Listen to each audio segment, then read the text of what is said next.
श्री शिवाय नमस्तुभ्यम हर हर महादेव। स्वागत है आपका हमारे चैनल एस्ट्रो ओम पर। दोस्तों, आप सभी लोग जानते हैं कि 4 जुलाई 2024 को है मासिक शिवरात्रि। दोस्तों, ये मासिक शिवरात्रि आषाढ़ महीने में पड़ने वाली शिवरात्रि है, इसीलिए इस मासिक शिवरात्रि का बहुत ही बड़ा और विशेष महत्व यहाँ पर होता है। साथ ही में दोस्तों, मासिक शिवरात्रि का दिन एक ऐसा दिन होता है जिस दिन हम भगवान शिव जी को बहुत आसानी से प्रसन्न कर सकते हैं। आसानी से कहने का मतलब ये नहीं होता कि बहुत आसानी से प्रसन्न कर सकते हैं। जब आप भगवान शिव जी को प्रसन्न करते हो तो भाई उसके लिए आपको कुछ उपाय करना होता। उपाय को हम इस वीडियो में आप लोगों को बताएंगे। जो उपाय अगर आप लोग इस मासिक शिवरात्रि में, वो भी आषाढ़ महीने की में पड़ने वाली इस मासिक शिवरात्रि में कर लेते हो तो ये आपकी जो भी मनोकामना होगी वो 3 महीने के अंदर या 3 महीने के बाद में कभी भी पूर्ण होना शुरू हो जाएगी। अगर आप उपाय को पूरे मन और पूरे भाव से करोगे तो 3 महीने के अंदर ही आपकी मनोकामना पूर्ण होना शुरू हो जाएगी। तो दोस्तों, ये मौका आपको अपने हाथ से नहीं जाने देना है। हम आपको एक उपाय एक ही बताते हैं, वो ऐसा बताते हैं जिस उपाय को करने से आपकी सच में पूर्ण होती है, क्योंकि पंडित जी ये बात खुद कहते हैं और लोगों के लिए ये उपाय काम भी करते हैं। तो चलिए दोस्तों, जानते हैं इस मासिक शिवरात्रि पर, इस आषाढ़ महीने में पड़ने वाली मासिक शिवरात्रि पर आप लोगों को कौन सा उपाय करना है। तो दोस्तों, इस मासिक शिवरात्रि पर मतलब कि 4 जुलाई 2024 को आप लोगों को 3 दीपक वाला उपाय करना है। जिस 3 दीपक वाले उपाय को करने से आपकी जिस भी प्रकार की मनोकामना होगी, चाहे कोई दुख और परेशानी हो, चाहे धन संपदा की कमी हो, चाहे घर में रोग और बीमारी हो, या किसी भी प्रकार की परेशानी जीवन में हो, या कोई बड़ी और विशेष मनोकामना हो, तो भाई आप अपनी उस मनोकामना के लिए ये वाला उपाय कर सकते हैं। तो आइए दोस्तों, जानते हैं कि इस 3 दीपक वाले उपाय को आखिर करना कैसे है, किसको करना है और किस समय करना है। देखिए, सबसे पहली चीज आप लोग ये समझ लीजिए कि 3 दीपक वाला उपाय करना किसको है। तो देखो, घर में से जो बड़ी माताएं बहनें होती हैं ना, उन माताओं बहनों में से कोई भी एक माता बहन इस वाले उपाय को करेगी। क्यों करेगी? क्योंकि इस उपाय को घर के सभी सदस्यों को नहीं करना है। इस उपाय को मात्र घर का कोई एक बड़ा सदस्य करेगा। उपाय को करने के बाद उसके पूरे परिवार को इस उपाय को करने का फल मिल जाएगा। तो घर का कोई एक बड़ा मुख्य सदस्य ही या व्यक्ति ही इस उपाय को करेगा, जो कि मुख्य रूप से माताओं बहनों में से कोई एक होगा। हाँ, अगर किसी कारणवश घर में माताएं बहनें उपस्थित ना हो, और या तो घर में जो है मतलब माताएं बहनें उपाय को ना कर पा रही हो, तो उस जगह पर फिर क्या हो सकता है कि भाई घर का कोई बड़ा व्यक्ति भी, चाहे वो पुरुष ही क्यों ना हो, वह भी इस उपाय को कर सकता है। पर उपाय को करते समय कुछ बातों का विशेष रूप से ध्यान रखना है, जो कि हम आपको इसी बताने वाले हैं, उपाय को अच्छे से समझाने वाले हैं। तो आप लोग ये बात समझ गए कि उपाय किसको करना है। अब हम जानते हैं उपाय को करने का समय क्या है। तो देखो, 3 दीपक वाला उपाय है, सीधी सी बात है। इस उपाय में दीपक जलेंगे तो दीपक हमेशा शाम के समय प्रदोष काल में या रात्रि के समय ही जलाए जाते हैं। तो ये वाला उपाय भी दोस्तों शाम के समय प्रदोष काल में या रात्रि के समय ही होगा। इस बात का आप लोगों को ध्यान रखना। ये उपाय सुबह के समय नहीं होगा, इस बात का आप लोग ध्यान रखना। शाम के समय प्रदोष काल में ही होगा। अब दोस्तों, हम जानते हैं इस उपाय को की विधि क्या है। इस उपाय में आपको क्या करना है, और जो 3 दीपक आप बनाओगे, ये 3 दीपक आपको कहाँ कहाँ पर रखना है, और इस उपाय को करने में आपको क्या क्या मतलब चीजें ध्यान रखनी है, जिससे कि आपका उपाय जल्दी काम करें और आपको उपाय का फल बहुत बड़ा होकर मिले। तो सबसे पहली चीज दोस्तों, 3 दीपक वाला उपाय है। तो इसमें हमें सीधी सी बात है, 3 दीपक तो तैयार करने ही करने पड़ेंगे। देखो, उपाय को करने का जो समय है वो तो शाम का समय है, पर शाम के समय में भी लोगों को बहुत ज्यादा संशय होती है कि भाई शाम का समय होता कितने बजे से लेकर कितने बजे के बीच में। प्रदोष काल में या रात्रि काल में लोग बहुत संशय होते हैं कि ये समय कब का होता है, और हमें इस उपाय को किस समय से लेकर किस समय के बीच में करना है। तो देखो, पंडित जी ने भी ये बात खुद कही है कि हर मौसम में प्रदोष काल का समय अलग अलग होता है। प्रदोष काल का एक वो समय होता है जब शाम हो रही होती है, रात होने वाली होती है। इसके बीच का समय जो होता है वो प्रदोष काल का समय होता है। और एक अंदाजन से बात करें तो शाम के 6 बजे से लेकर शाम के 7 बजे के बीच का जो समय होता है, ये प्रदोष काल का समय होता है। पर अभी समय की करें तो हो सकता है भाई यही समय मतलब 6:30 बजे से लेकर 7:30 बजे के बीच का समय हो जाए। तो अगर हम आपसे कहें कि भाई आप इस उपाय को किस समय करोगे, तो शाम के 6 बजे से लेकर 7 बजे के बीच में कभी भी आप उपाय को कर सकते हो। बाकी लेट भी हो जाओ तो भाई 7 बजे से लेकर रात 8 बजे के बीच में भी आप उपाय कर सकते हो।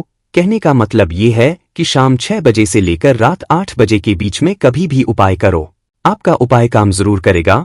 फिर रात 8 बजे के बाद भी थोड़ा बहुत देर हो जाता है तो भी कर सकते हो, पर ज्यादा देर मत करना। तो ये बात आप लोगों को समझ गई होगी। अब जब भी आप उपाय को करने के लिए मतलब तैयार हो जाओ तो उसके पहले जो है आधे 1 घंटे पहले आप उपाय को करने की तैयारी करना, क्योंकि तैयारी करने में थोड़ा हो सकता है आपको समय लगे। तो उपाय को करने की तैयारी में सबसे पहली चीज आती है दीपक है ना। 3 दीपक वाला उपाय है, सीधी सी बात है। 3 दीपक तो यहाँ पर हमें बनेंगे ही बनेंगे, पर ये जो 3 दीपक हैं ये किस चीज के बनेंगे? आटे के बनेंगे या मिट्टी के बनेंगे? देखो, ये वो उपाय है जिस उपाय को जो भी व्यक्ति करता है उसको फल जरूर मिलता है। मासिक शिवरात्रि हर महीने में आती है और हर मासिक शिवरात्रि का एक बड़ा महत्व होता है। और बात आ जाए जब आषाढ़ महीने की मासिक शिवरात्रि का, तो भाई इससे अच्छी बात और कुछ हो ही नहीं सकती है। तो भाई आप लोगों को क्या करना है, 3 दीपक तैयार कर रहे हैं। ये जो दीपक होंगे ये होंगे आटे के दीपक, मिट्टी के क्यों नहीं होंगे? क्योंकि दोस्तों अगर हम मिट्टी के भी बोलते हैं, पंडित जी ने भी वैसे मिट्टी के नहीं बोला है, पर मिट्टी के बोलते भी हैं, तो सभी लोगों के पास इस वक्त मिट्टी के दीपक उपस्थित नहीं होंगे इसमें, क्योंकि दोस्तों मिट्टी के जो दीपक हमें चाहिए पड़ेंगे वो नए दीपक चाहिए पड़ेंगे, और इस समय नए दीपक मिलना मतलब मुश्किल है। तो इसीलिए दोस्तों के उपाय में आप लोग आटे के दीपकों का प्रयोग करोगे। अब ये जो आटे के दीपकों का प्रयोग करोगे ये आप अपने घर में ही बनाओगे। आपने मतलब एक प्लेट या पूजन वाली थाली कुछ भी लेना है जिसके अंदर आप लोगों को जो है आटा लेना है। वो आटा शुद्ध होना चाहिए। उपाय को करते समय शुद्धता का विशेष रूप से ध्यान रखना है। इस बात का ख्याल रखना जो उपाय को करने वाला है वही उपाय की पूरी तैयारी भी करेगा, इस बात को भी आप लोग ध्यान रखना। तो आटा ले लेना है, इतना आटा लेना कि आपके 3 आटे के दीपक तैयार हो जाए मध्यम साइज के। उस आटे के अंदर कुछ भी नहीं डालोगे, मात्र सादा आटा लेकर उसके अंदर पानी डालकर उसे गूंद लोगे। तो दोस्तों जैसे ही आप लोग ये आटा गूंद लेते हो उसके बाद आपका क्या काम रहेगा कि आप इस आटे से 3 मध्यम साइज के दीपक बना लो। देखो जितना आटा आपने गूंदा है ना उससे पूरे के दीपक आप लोग बना लेना, मतलब इतना 3 भागों में वो आटा मतलब आप लोग बांट लेना और उससे फिर दीपक बनाना। उस आटे में से जो है मतलब वो आटा बचना नहीं चाहिए, उसके सबके दीपक आप लोग बना लेना। 3 भागों में बराबर बराबर आटा बांधकर उसके 3 मध्यम साइज के दीपक तैयार कर लेना। जैसे ही 3 तैयार होते हैं उसके बाद में इन तीनों दीपकों के अंदर जो बत्ती रखाएगी वो सबसे महत्वपूर्ण चीज है। गोल बत्ती रखाएगी भगवान शिव जी के कार्यों में, और भगवान शिव जी के उपायों में हमेशा गोल बत्ती का प्रयोग किया जाता है। इस बात का ध्यान रखना। तो अपने हाथों से बनी हुई है, आपके घर में जो रुई हो उस रुई से अपने हाथों से गोल बत्ती बनाना, फिर इन दीपकों के अंदर रखना। इस बात का भी आप लोग विशेष रूप से ध्यान रखना, ठीक है? ये बात आप लोगों को समझ आ गई। उसके बाद में क्या बाजार वाली बत्ती नहीं रख सकते? बाजार वाली बत्ती भी रख सकते हो, पर कोशिश करना अगर आप भगवान शिव जी को सच में प्रसन्न करना चाहते हो तो हाथ से बनी हुई गोल बत्ती का ही प्रयोग करना है। एक एक गोल बत्ती तीनों दीपकों के अंदर रख देना। उसके बाद में इसके अंदर क्या चीज डलेगी जिससे ये दीपक जलेंगे? तो यहाँ पर डलेगा शुद्ध देसी गाय का घी। देखो शुद्ध देसी गाय का घी हम बार बार इसीलिए बोलते हैं क्योंकि इसी उपाय में यही घी प्रयोग होता है, शुद्ध देसी गाय का घी। ना तो इसमें बाजार का घी जलता है ना तो यहाँ पर भैंस का घी जलता है। हम आपसे पहले से ही बोलते आए हुए हैं अपने घर में थोड़ा सा शुद्ध देसी गाय का घी हमेशा रखा करो। वो क्यों रखा करो? ये भले ही थोड़ा महंगा मिलेगा, थोड़ा ढूंढने पर मिलेगा, पर मिलेगा जरूर। और जब ये मिलेगा तो निश्चित सी बात है भगवान शिव जी आपसे प्रसन्न होंगे। भगवान शिव जी प्रसन्न होते हैं तो सिर्फ शुद्ध देसी गाय के घी से ही होते हैं, और इसको घर में रखने से बरकत भी आती है, धन संपदा भी बढ़ती है। इस बात का भी आप लोग ध्यान रखना। तो आप लोग जो है इन तीनों दीपकों के अंदर शुद्ध देसी गाय का घी डाल लो, बराबर बराबर डाल लेना। इतना डालना कि वो दीपक कुछ समय तक जल सके। तो जैसे ही आप लोग ये घी डाल लेते हो उसके बाद में आपके ये दीपक तैयार हो जाते हैं। इन दीपकों को आप अपने किसी भी एक पूजन वाली थाली में या प्लेट में जमा कर रख लो, क्योंकि हाथ में तो ये तीनों दीपक आप कहीं पर लेकर नहीं जा सकते।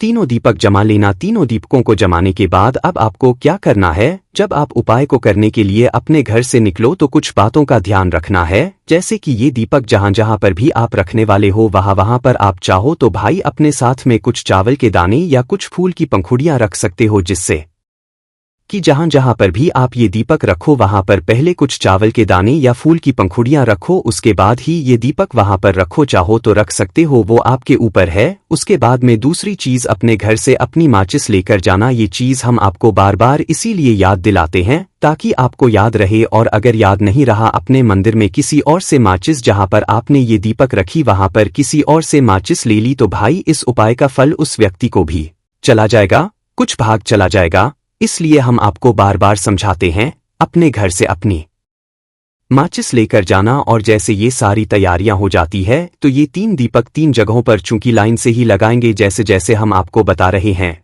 तो अपने घर से ये तीनों दीपक लेकर निकलना। सबसे पहला जो स्थान होगा पहले दीपक को जलाने का वो होगा बेलपत्री का पेड़। बेलपत्री का जो पेड़ होगा वह बड़ा होना चाहिए, छोटा पेड़ नहीं होना चाहिए। इस बात का भी आप लोग ध्यान रखना। तो किसी भी बड़े वाले बेलपत्री के पेड़ के नीचे आप लोग पहुंचना और वहां पर पहुंचकर बैठना। बैठने के बाद अपना पहले नंबर का दीपक अपनी माचिस से जलाना। जलाने के बाद उस दीपक को अपनी पूजन वाली थाली से उठाना। उठाने के बाद इस दीपक को आप बेलपत्र के पेड़ के नीचे भगवान शिव जी, माता पार्वती जी और माता लक्ष्मी जी का नाम लेते हुए रखना। जैसे ही आप लोग ये पहला दीपक रखते हो वहां पर भगवान शिव जी से अपनी वह मनोकामना बोलना जिस मनोकामना के लिए आप लोग यह वाला उपाय कर रहे हो। भगवान शिव जी, माता पार्वती जी और माता लक्ष्मी जी का नाम लेते हुए जैसे ही आप लोग मनोकामना करते हो, विनती करते हो, पहला दीपक जलाते हो, वहां से उठना है।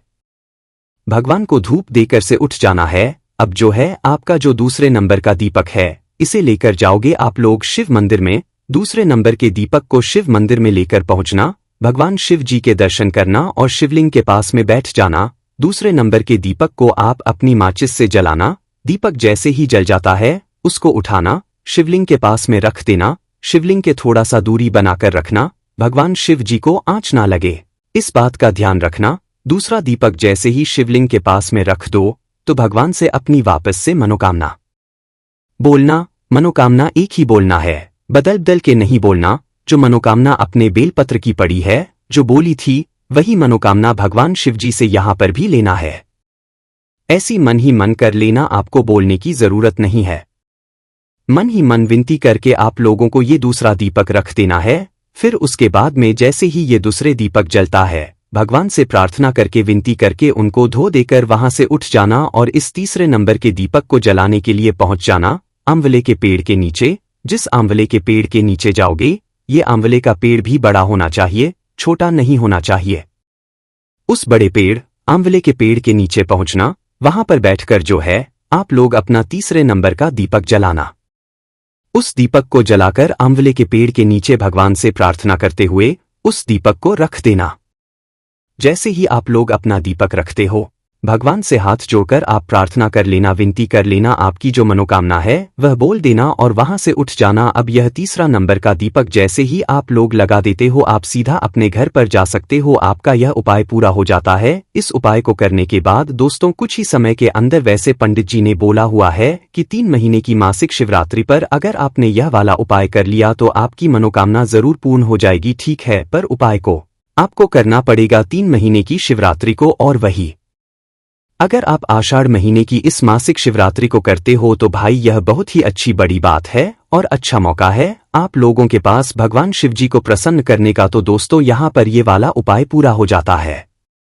बाकी दोस्तों अगर इस उपाय को करने में आपको कोई भी दिक्कत, समस्या, परेशानी आती है तो उसे आप हमसे कमेंट करके पूछ सकते हैं। श्री शिवाय नमस्तुभ्यम। हर हर महादेव।